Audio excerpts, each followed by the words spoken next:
Good morning dear students, welcome to the online class.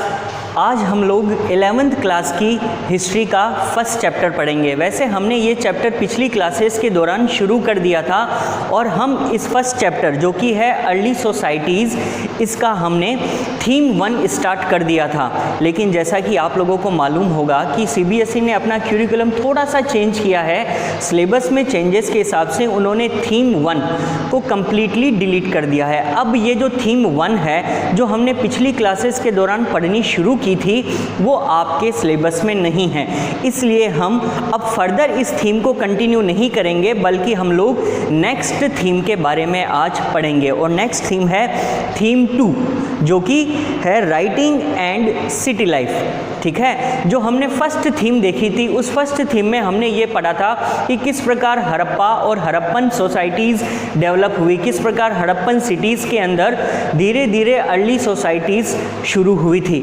लेकिन अब हम लोग आज थीम 2 कंटिन्यू करेंगे, जिसमें ये बताया गया है कि शुरुआती जो सिटीज़ बनी थी, जो शुरुआत में सिटीज़ बिल्ड की गई थी, उन सिटीज़ के अंदर राइटिंग कैसे डेवलप हुई।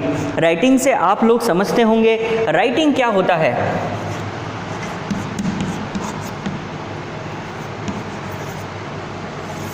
राइटिंग से हमारा मतलब होता है कम्युनिकेशन। एक्चुअली देखा जाए तो कम्युनिकेशन 2 प्रकार से किया जा सकता है। There can be 2 types of communication. एक कम्युनिकेशन होता है वर्बल कम्युनिकेशन, जैसे कि इस वक्त मैं आपसे कर रहा हूँ, मैं वर्बली कोई चीज़ बोलता हूँ लैंग्वेज की फॉर्म में और आप उसे सुनकर समझ सकते हैं, that is verbal communication.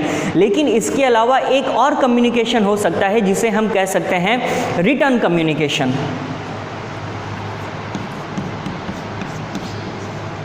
Return communication का मतलब है अगर मैं कोई चीज़, कोई स्क्रिप्ट आपको लिख के दूं और आप उसे रीड करके समझें तो इसे कहा जाएगा रिटर्न कम्युनिकेशन। तो बेसिकली अर्ली सोसाइटीज़ ने ये वाली आर्ट भी धीरे धीरे सीख ली थी, क्योंकि जैसे जैसे सिटीज़ डेवलप होना शुरू हुए, सोसाइटीज़ में आपस में ट्रेडिंग शुरू हुई, कई सारे सिटीज़ बन जाने से एक सिटी से दूसरे सिटीज़ के अंदर गुड्स एंड सर्विसेज का लेन देन शुरू हुआ, ट्रांजैक्शंस शुरू हुई, तो हमें ज़रूरत महसूस हुई रिटर्न कम्युनिकेशन की।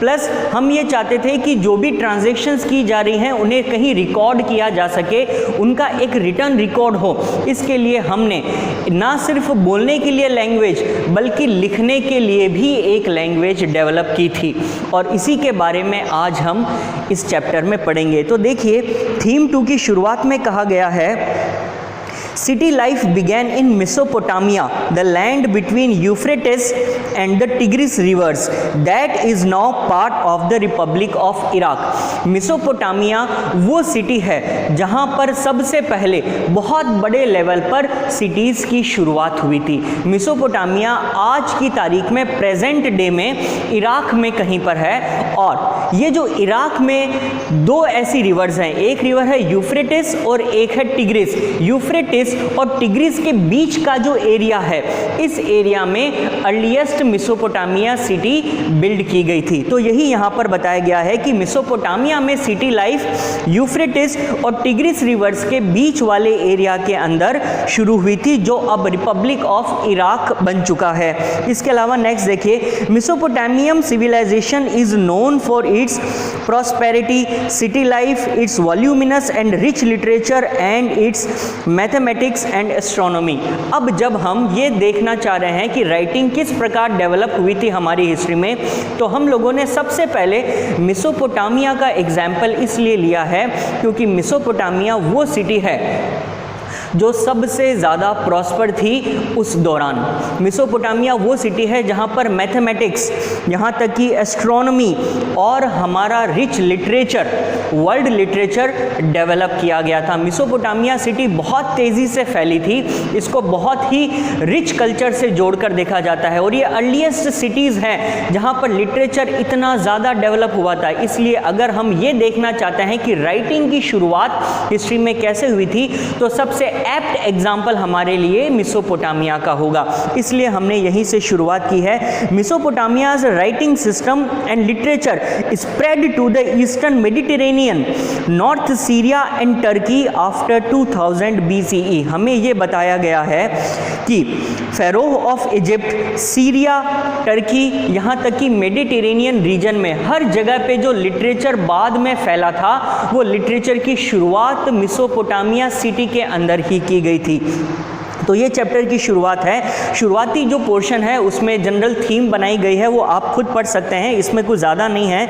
सेकंड पैराग्राफ में देखिए कहा गया है, in the beginning of recorded history the land mainly the urbanised south was called Sumer and एकड। ठीक है, यहाँ पर दो ऐसे एरिया थे, एक एरिया का नाम था सुमेर और दूसरे एरिया का नाम था एकड। सुमेर और एकड वो एरिया थे जहाँ पर हमें अर्ली स्क्रिप्चर्स मिले हैं, जहाँ की लैंग्वेज शुरुआत में डेवलप की गई थी। इसके बारे में डिटेल्स फर्दर नेक्स्ट आएंगी। तो फिलहाल हमें ये चीज़ समझनी है कि अर्लीस्ट सिटी लाइफ जहाँ पर लिटरेचर डेवलप किया गया था, जहाँ पर सबसे रिच लिटरेचर डेवलप किया गया था, वो एरिया था आज के प्रेजेंट इराक का मेसोपोटामिया सिटी। तो हम इसी के बारे में नेक्स्ट पढ़ेंगे। नीचे की ओर देखिए, इसी पेज में नीचे की ओर लिखा है, archaeology in Mesopotamia begin in 1840s at one or two sites, excavations continued for decades। देखिए ये जो मेसोपोटामिया सिटी है, यहाँ पर एक्सकवेशन का काम कई डेकेड्स तक किया गया था। एक डेकेड का मतलब होता है ए पीरियड ऑफ 10 ईयर्स। तो ये आप मान लीजिए कि यहाँ पर 30-40 ईयर्स तक कंटिन्यू एक्सकवेशन किया गया है। यहाँ पर इतनी बड़ी साइट्स हमें मिली हैं, इतना वॉल्यूमिनस यहाँ पे ऑब्जेक्ट्स हमें फाइंड आउट हुए हैं कि हमने इसके एक्सकवेशन में कई डेकेड्स लगा दिए। और यही एक वजह है कि इंडिया से ज़्यादा, ये जो इंडियन लैंड के अराउंड हमें जो सिटीज़ मिले हैं, उनसे कहीं से ज़्यादा हमने मेसोपोटामिया की हिस्ट्री को स्टडी किया है, क्योंकि यहाँ पर बहुत ज़्यादा बड़ी मात्रा में हमें एक्सकवेशन साइट्स मिली हैं। तो इसीलिए मेसोपोटामिया का एग्जाम्पल हिस्ट्री को पढ़ते वक्त बहुत इंपॉर्टेंट है हमारे लिए। नेक्स्ट पैराग्राफ में एक चीज़ देखिए, Mesopotamia was important to Europeans because of references to it in the Old Testament. एक और वजह है कि हम मेसोपोटामिया को हिस्ट्री में ज़्यादा पढ़ते हैं, इसकी वजह यह है कि जो बाइबल लिखी गई थी, बाइबल के बारे में आप लोग जानते होंगे, जो क्रिश्चियन लिटरेचर है, बाइबल बेसिकली क्रिश्चियंस की सेक्रेड बुक है। जैसे हमारे लिए रामायण महाभारत है या फिर मुस्लिम्स के लिए कुरान है, उसी प्रकार क्रिश्चियनिटी में बाइबल की इम्पोर्टेंस सबसे ज़्यादा है। तो ये जो बाइबल है, इसको दो पार्ट्स में लिखा गया था। एक पार्ट को कहा जाता है ओल्ड टेस्टामेंट,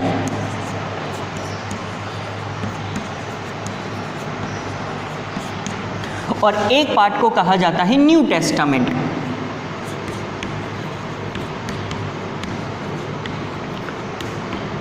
तो जो बाइबल का ओल्ड टेस्टामेंट वाला वर्जन था, उस वर्जन के अंदर मेसोपोटामिया से जुड़े कई सारे फेबल्स लिखे गए हैं। मैं इन्हें फेबल्स इसलिए कह रहा हूँ because this is a part of mythology. वहाँ पर कई ऐसी चीज़ें थी जो मेसोपोटामिया से रिलेटेड थी। जैसा कि यहाँ पर बताया गया है कि ओल्ड टेस्टामेंट में कई ऐसे रेफरेंसेस थे जो मेसोपोटामिया से लिंक करते हैं, इसलिए यूरोपियंस के लिए मेसोपोटामिया का काफ़ी ज़्यादा इम्पोर्टेंस रहा है। चलिए हम नेक्स्ट पेज पर आएंगे। अब इसमें से बाकी जनरल डिटेल्स है जो एक बार आप खुद पढ़ के भी समझ पाएंगे। मैं आपको बेसिक डिटेल्स यहाँ पर बताने वाला हूँ। इसके अलावा आप देखिए, अब हम स्टार्ट करते हैं पेज नंबर 30 पे, नीचे वाला paragraph, Mesopotamia and it's geography. हम ये समझने की कोशिश करते हैं कि क्या वजह थी कि मेसोपोटामिया में सिटी डेवलप हुआ और वो सिटी इतना ज़्यादा बाद में हमारे लिए हिस्टोरिकल इम्पोर्टेंस का बन गया। तो उससे पहले हमें ये समझना पड़ेगा कि मेसोपोटामिया की ज्योग्राफी कैसी थी। तो देखिए यहाँ पर कहा गया है, Iraq is a land of diverse environments. Iraq एक ऐसी जगह है जहाँ पर एनवायरनमेंट बहुत ज़्यादा डाइवर्स है। यानी कि अगर हम देखें, जैसा कि नेक्स्ट सेंटेंस में बताया गया है, इसका जो नॉर्थ ईस्ट पार्ट है वहाँ पर ग्रीन्स है, वहाँ पर ट्री कवर्ड माउंटेन रीजन्स है। जो इराक का नॉर्थ ईस्ट पार्ट है वो पूरा ग्रीन एरिया है, वो वहाँ का ग्रीन बेल्ट है जहाँ पर ट्री कवर्ड माउंटेनियस रीजन है। और दूसरी तरफ अगर हम नॉर्थ रीजन की बात करें तो वहाँ पर stretch of upland called as steppe. वहाँ पर स्टेप का बेसिकली देखिए क्या मतलब होता है।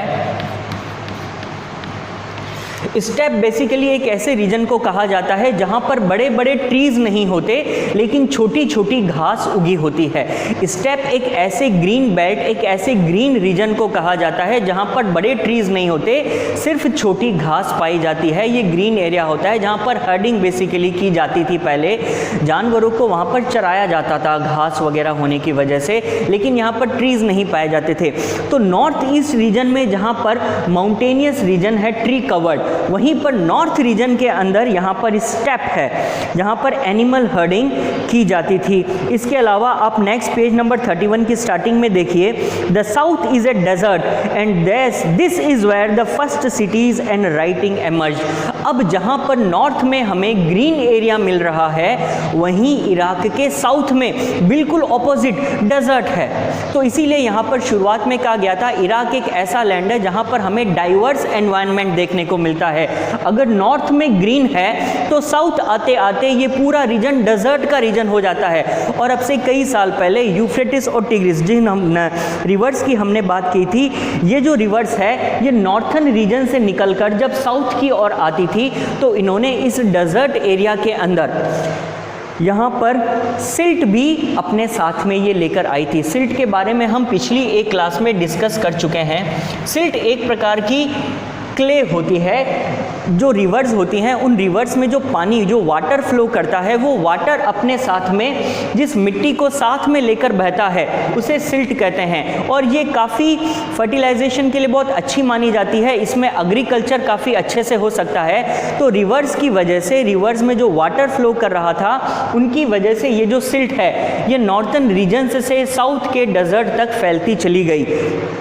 देखिए इस पैराग्राफ के एंड में कहा गया है, carry loads of silt, fine mud, when they flood or when the water is let out on in the fields, fertile silt is deposited। In river के वाटर की वजह से ये जो फर्टाइल सिल्ट है ये यहाँ पर फील्ड्स में डिपॉजिट हो गई और बाद में एग्रीकल्चर को यहीं से बढ़ावा मिला।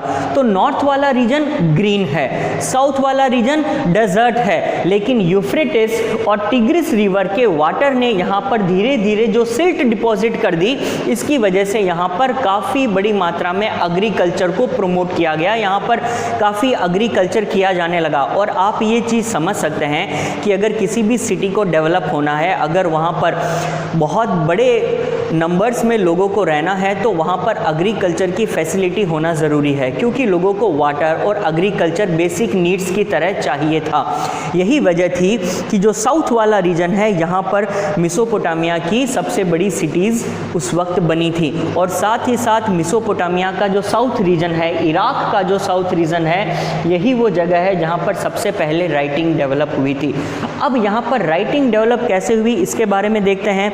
नेक्स्ट पैराग्राफ में कहा गया है, after the Euphrates has entered the desert its water flows out into small channels. जब ये यूफ्रेटिस रिवर का वाटर डेजर्ट में फ्लो करने लगा तो इसमें से बहुत सारे स्मॉल चैनल्स निकलते चले गए।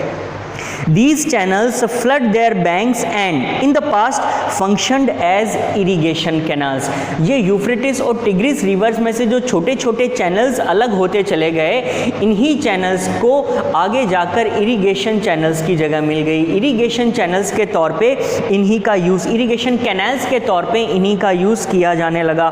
सो इसका मतलब ये हुआ कि अब इस साउथ के डेजर्ट एरिया में हमें वाटर अवेलेबल था और इसी वाटर की वजह से फाइन मड यानी कि सिल्ट भी अवेलेबल थी और इसी की वजह से यहाँ पर एग्रीकल्चर डेवलप हो पाया और वीट, बार्ले, पीज और लेंटिल्स व्हेन नेसेसरी यहाँ पर उगाई जा सकी थी।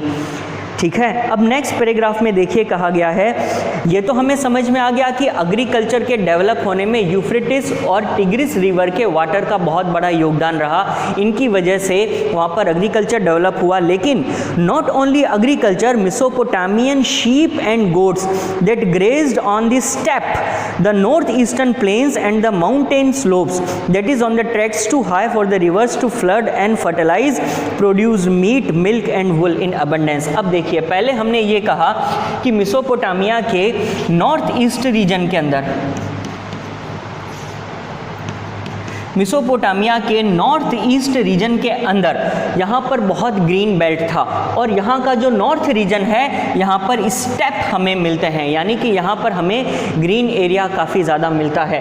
तो अब साउथ के अंदर हमें मिल रहा है डेजर्ट, तो यहाँ डेजर्ट है और यहाँ पर ग्रीन बेल्ट है।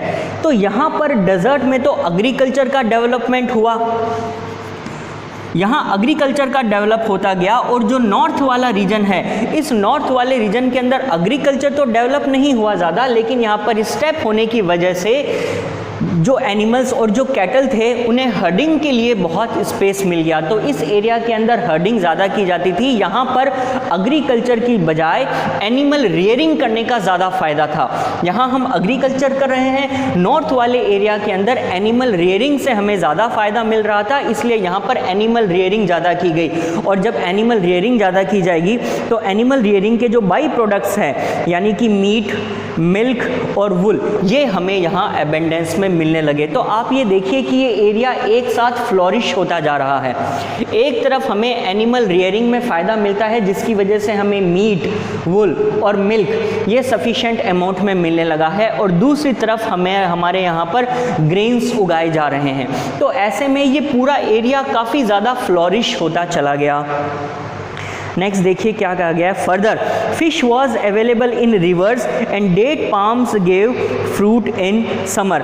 यही वजह थी कि यहाँ पर बहुत ज़्यादा सिटीज़ डेवलप होने के लिए हमें काफ़ी अच्छी कंडीशंस अवेलेबल थी। नेक्स्ट पेज पर देखिए, पेज नंबर 32 में कहा गया है the significance of urbanism.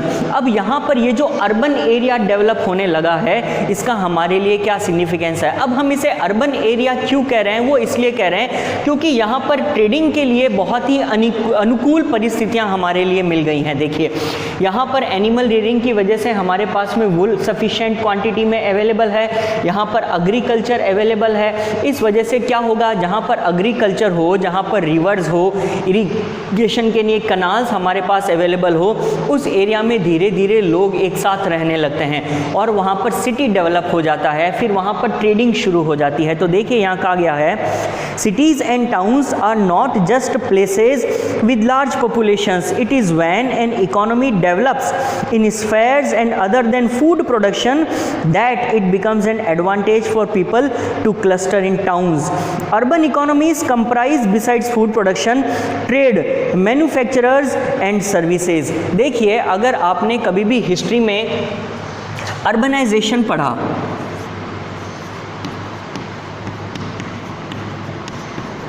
Urbanisation, तो अगर आप अर्बनाइजेशन पढ़ रहे हो या फिर अर्बन एरिया पढ़ रहे हो तो इसका मतलब होगा कि हम यहाँ पर सिर्फ एग्रीकल्चर की बात नहीं कर रहे हैं, हम यहाँ पर मैन्युफैक्चरिंग की भी बात कर रहे हैं, हम यहाँ पर ट्रेडिंग की बात भी कर रहे हैं। देखिए एक अर्बन एरिया की खासियत ये होती है कि वहाँ के लोग सिर्फ एग्रीकल्चर पर डिपेंड नहीं करते, बल्कि वो और भी कई प्रकार की गुड्स एंड सर्विसेज का भी मैन्युफैक्चर करते हैं। ठीक है, देखिए यहाँ पर एक लाइन लिखी गई है, city people thus cease to be self sufficient and depend on the products और services of other people. Urban areas की खासियत ये होती है कि यहाँ पर लोग सेल्फ सफिशिएंट नहीं होते। अर्बन एरियाज में ज़्यादातर लोग एक पर्टिकुलर क्राफ्ट, एक पर्टिकुलर ट्रेड से जुड़े होते हैं और इसके अलावा उन्हें जो दूसरी सर्विस चाहिए होती है उनके लिए वे दूसरे लोगों पर डिपेंड करते हैं। जबकि रूरल एरियाज में आम तौर पर यह माना जा सकता है कि लोग सेल्फ डिपेंडेंट है, क्योंकि रूरल एरियाज में ज़्यादातर एग्रीकल्चर ही किया जाता है और एग्रीकल्चर उनके लिए एक प्रकार की सबसिस्टेंस स्ट्रेटेजी होती है, यानी कि वो अपने जीवन निर्वाह के लिए एग्रीकल्चर करते हैं। एग्रीकल्चर से जो प्रोडक्ट्स उन्हें मिलते हैं उन्हीं प्रोडक्ट्स को वो लोग कंज्यूम करते हैं। लेकिन अर्बन एरियाज में सभी लोग एग्रीकल्चर नहीं करते, उनके पास सबसिस्टेंस के लिए एग्रीकल्चर के अलावा भी कई सारे ऑप्शंस होते हैं, जैसे कि वहाँ के लोग क्राफ्ट पर्सन भी हो सकते हैं, यानी कि मान लीजिए वो कोई पोटरी बना रहे हैं या फिर मान लीजिए कॉपर और टिन की सहायता से वो कई प्रकार के वेसल्स बना रहे हैं, या फिर हो सकता है कि वो लोग स्कल्पचर्स बना रहे हैं, या फिर एक बहुत इंपॉर्टेंट पार्ट स्क्राइब्स। स्क्राइब का बेसिकली वो लोग होते हैं, स्क्राइब का मतलब होता है वो लोग जिन्हें लिखना आता है, जिन्हें पढ़ना आता है। तो स्क्राइब बेसिकली वो लोग होते हैं जो पहले लिखा करते थे, जिन्हें लिखना आता था, और यही लोग सील तैयार करते थे या फिर स्क्रिप्ट्स तैयार करते थे। तो एक अर्बन एरिया की खासियत ये होती है कि यहाँ के लोग सेल्फ सफिशिएंट नहीं होते, यहाँ पर एग्रीकल्चर के अलावा भी और कई सारे रोजगार के अवसर लोगों के अवेलेबल होते हैं, इसीलिए इन्हें अर्बन एरिया कहा जाता है। और एक सबसे बड़ी बात जो इस पैराग्राफ के लास्ट में लिखी गई है, the division of labour is a mark of urban life. याद रखिएगा, अगर कभी भी मैंने या किसी भी टीचर ने बोला अर्बन लाइफ, तो इसका मतलब होगा division of labour. Urban area वो रीजन होता है जहां पर डिवीजन ऑफ लेबर बहुत एक्सटेंसिवली किया जाता है, जहां पर हर एक व्यक्ति का अपना एक पर्टिकुलर लेबर होता है और वो सिर्फ वही काम करता है। उसको अपनी लाइफ में जो दूसरी चीज़ें चाहिए उनके लिए दूसरे कई लोग होते हैं। जैसे मान लीजिए एक फैमिली अर्बन एरिया में रहती है, तो वो खाने के लिए उन्हें जो चीज़ें चाहिए वो किसी ऐसी शॉप से खरीदेंगे जहाँ पर वो अवेलेबल हो, ठीक है। अगर उन्हें टेक्सटाइल कपड़ों की ज़रूरत है तो वो किसी दूसरी शॉप से जाकर कपड़े खरीदेंगे। अगर उन्हें बर्तन की ज़रूरत है, वेसल्स या यूटेंसिल्स की ज़रूरत है, तो वो किसी तीसरी शॉप पे जाके खरीदेंगे। यानी कि हर आदमी कई सारी शॉप से अपने ज़रूरत के सामान खरीदता है। अर्बन लाइफ के अंदर कोई भी आदमी सेल्फ डिपेंडेंट नहीं होता, वो कई दूसरे लोगों पर, कई मर्चेंट्स के ऊपर, कई प्रकार के दूसरे प्रोडक्ट्स दूसरों से एक्वायर करके अपना जीवन निर्वाह करता है। इसीलिए ये हमारे लिए अर्बनिज्म का सिग्निफिकेंस होता है। नेक्स्ट पैराग्राफ देखिए, further there must be a social organisation in place. Fuel, metal, various stones, wood etc. come from many different places for city manufacturers। अब जो लोग सिटी में रहते हैं उन्हें फ्यूल की ज़रूरत पड़ेगी, उन्हें मेटल की ज़रूरत पड़ेगी, उन्हें कई प्रकार के स्टोन्स की ज़रूरत पड़ेगी जिससे वो ऑर्नामेंट्स बनाना चाहते हैं, यहाँ तक कि उन्हें वुड की भी ज़रूरत पड़ सकती है। ऐसे में ये ज़रूरी नहीं है कि वो जिस सिटी में रहते हैं उस सिटी में उनको ये सब कुछ अवेलेबल हो, और अगर उन्हें ये सब अवेलेबल नहीं रहेगा तो जाहिर सी बात है कि वो किसी नज़दीक की दूसरी सिटी या फिर नज़दीक के किसी दूसरे रीजन से उस चीज़ को लेकर आएंगे। तो ऐसे में ट्रेडिंग का रोल बहुत ज़्यादा बढ़ जाता है, और जैसे जैसे ट्रेडिंग का रोल ज़्यादा बढ़ जाएगा, लोग एक दूसरे से चीज़ें खरीदने लगेंगे, एक दूसरी जगह पर चीज़ों को सेल करने लगेंगे, परचेज करने लगेंगे, तो उन्हें सबसे पहले ज़रूरत पड़ेगी रिटर्न रिकॉर्ड्स की। आप ये समझते हैं ना, जैसे अगर मान लीजिए आप किसी जगह से कोई सामान परचेज करते हैं, या फिर मान लीजिए आज की डेट में आप कोई चीज़ एक्सपोर्ट करते हैं दूसरे कंट्रीज़ में, तो आपको उसका रिटर्न रिकॉर्ड तो चाहिए होगा, ताकि आप अपने पास अपनी रिकॉर्ड के लिए ये लिख सकें कि आपने कितना सामान परचेज किया है, आपने कितना सामान सेल किया है। तो अक्सर जहां ट्रांजैक्शंस इन्वॉल्व होती हैं वहां पर हमें रिटर्न रिकॉर्ड्स की ज़रूरत पड़ती है। यही वजह थी कि मेसोपोटामिया के अंदर सबसे पहले राइटिंग की शुरुआत हुई थी। क्यों हुई थी राइटिंग की शुरुआत? क्योंकि ये वो रीजन है जहां पर सबसे पहले ट्रांजैक्शंस शुरू हो गए थे, यहाँ पर बहुत बड़े लेवल पर ट्रेडिंग शुरू हो गई थी, और जैसे जैसे हमें ट्रेडिंग की ज़रूरत पड़ी वैसे वैसे हम लोगों को रिटर्न रिकॉर्ड्स की भी ज़रूरत पड़ी। इसलिए यहाँ पर एक नई क्लास का राइज हुआ, वो क्लास जिन्हें पढ़ना लिखना आता था। इन्होंने एक प्रकार की लैंग्वेज डेवलप करी जिसे वो साइंस के जरिए चिन्ह बनाकर लिखा करते थे, और यही आगे जाकर उनका रिटर्न कम्युनिकेशन का मीडियम बनता चला गया। तो अब ये यहाँ पर बताया गया है द सिग्निफिकेंस ऑफ अर्बनिज्म के अंदर। इसी पेज में नीचे की ओर द वार का हेड देखिए, यहाँ पर एक वुमेन का हेड, उसका स्कल्पचर बताया गया है। ये हमारे लिए काफ़ी हिस्टोरिकल सिग्निफिकेंस का है, क्योंकि ये एक world famous piece of sculpture है। ये हमें शुरुआत में जब वहाँ पर मिला था तो इसको देखकर हमारे आर्कियोलॉजिस्ट को काफ़ी ज़्यादा हैरानी हुई थी, क्योंकि बहुत ही मेटिकुलसली डिज़ाइन किया गया था। आप यहाँ पर जो हेड है, ये जो वुमेन का हेड है, इसमें देखिए उसका जो चिन्ह है प्लस उसके जो चीक्स है और नोज़ है, उन्हें बहुत ही बारीकी से शेप दी गई है। प्लस इसमें कलर्स का बहुत ज़्यादा यूज़ किया गया था। जैसा देखिए ऊपर लिखा है the eyes and eyebrows would probably have taken lapis lazuli. Lapis lazuli का मतलब होता है एक प्रकार का ब्लू कलर का स्टोन जो ऑर्नामेंट्स में और स्कल्पचर्स में यूज़ किया जाता है, और शेल और बिटुमेन इनलेज यूज़ किए गए हैं। यहाँ पर आंखों को एक पर्टिकुलर कलर देने के लिए उन्होंने एक खास कलर के स्टोन का यूज़ किया है। प्लस इस फेस को काफ़ी हद तक ह्यूमन लाइक शेप देने की कोशिश की गई है, तो इसलिए काफ़ी हिस्टोरिकल सिग्निफिकेंस है इसका, द वाका हेड। चलिए अब हम नेक्स्ट देखते हैं movement of goods into cities. इसमें लिखा गया है how ever rich the food resources of Mesopotamia, it's mineral resources were very few. Mesopotamia की एक खासियत यह है कि यहाँ पर फूड रिसोर्सेज बहुत ज़्यादा रिच थे, मतलब यहाँ पर एग्रीकल्चर बहुत अच्छे से डेवलप हो गया था। अब यहाँ पर फूड की कोई कमी नहीं थी, लेकिन एक ऐसी चीज़ थी जो अभी भी इस रीजन में बहुत कम अवेलेबल थी, और वो थी यहाँ की मिनरल रिसोर्सेज। यहाँ पर मिनरल रिसोर्सेज बहुत ज़्यादा एबंडेंट अमाउंट में नहीं मिली, जिसकी वजह से अब यहाँ पर इन लोगों को टूल्स बनाने के लिए, सील्स बनाने के लिए, ज्वेलरी ऑर्नामेंट्स बनाने के लिए कई प्रकार के स्टोन्स की ज़रूरत थी और कई प्रकार के वुड की ज़रूरत थी। तो ऐसे में वो लोग क्या करते थे, ज़्यादातर दूसरी जगहों से इनकी ट्रेडिंग करते थे। देखिए इसी पैराग्राफ में आगे लिखा गया है, so we can summarise that the ancient Mesopotamians could have traded their abundant textiles and agriculture produce for wood, copper, tin, silver, gold, shell and various stones from Turkey and Iran। ये जो Iraq का reason है, इस Iraq के reason में इन्हें ये सारे minerals, copper, tin, gold, silver available नहीं था, इसलिए ये इराक के नज़दीकी रीजन टर्की और ईरान से इन सारी चीज़ों को अपने यहाँ पर इंपोर्ट किया करते थे। इंपोर्ट का मतलब है बेसिकली ये एक प्रकार की ट्रेडिंग में इन्वॉल्व हो गए थे। वो यहाँ से would, copper, tin, silver, gold अपने रीजन में लेकर आते थे। These latter regions had mineral resources but much less scope for agriculture। अब देखिए यहाँ पर क्या हुआ, इराक का जो रीजन है, इराक का जो रीजन है उस रीजन में एग्रीकल्चर प्रोड्यूस काफ़ी ज़्यादा है, और ईरान और टर्की का जो रीजन है वहाँ पर एग्रीकल्चर प्रोड्यूस कम है, लेकिन मिनरल रिसोर्सेज वहाँ के बहुत रिच है।